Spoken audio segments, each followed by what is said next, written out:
Hello again. Welcome to Handmade and Booming. Today I'm going to go over a very simple 8-step process to get started with your Etsy shop or your handmade business. I recommend starting with Etsy, but you can also start with a handmade or a Facebook Marketplace or craft shows. But I think this starting with Etsy is really great because they bring you a lot of traffic.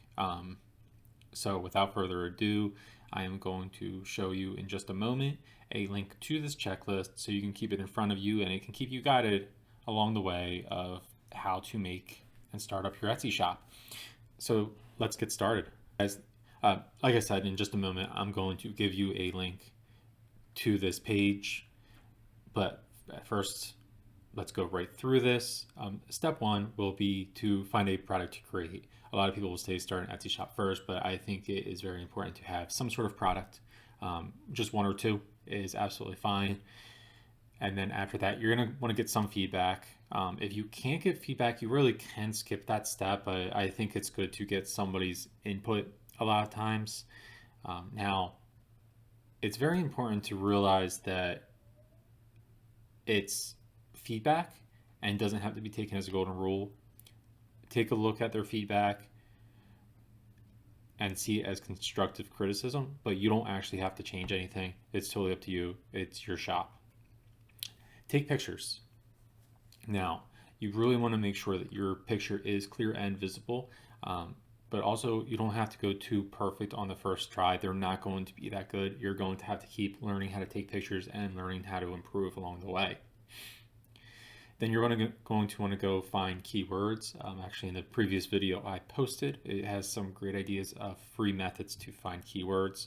So you can start there. You can find the link for this right down below. So after you find your keywords, you can start up your Etsy shop. And don't overthink the name. You are allowed to, or you used to be allowed to change it once, but you can really just, if your name's Bethany, you can make it try Bethany's shop or Bethany's boutique, but keep it very simple. It doesn't have to be too strong. If it is something that is very niche, then you can use maybe Bethany's jewelry or something along those lines, but you really don't have to overthink it. It's not the most important part of your shop. Your products are by far the most important. Then go ahead, and while you're making your Etsy shop, they'll actually make you make your first listing. So this is where you're going to use your pictures and you're going to be using your SEO research to go through and make your listings. And now on a somewhat of a schedule, you're going to want to be adding new products.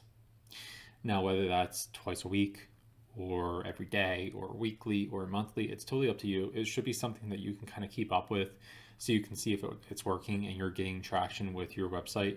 If it's not working, you might want to increase the amount of products you're putting up and trying new products and new keywords. And that brings you right into the next step, which is work on improving your products and then your items.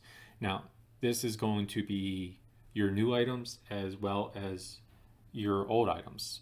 Even with your old items, you can update the pictures, you can work on your SEO, you can work on your descriptions, you can add videos to them. And then finally, once you start getting sales, that's when you learn how to ship. Make sure that at first you give yourself a couple days so you can figure this out.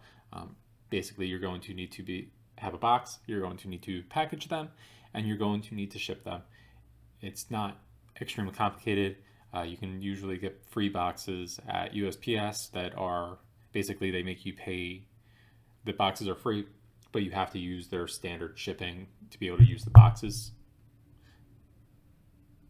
So, and that's it. Once you start getting sales, continue to work on all of your products and improving them. Once again, new and old.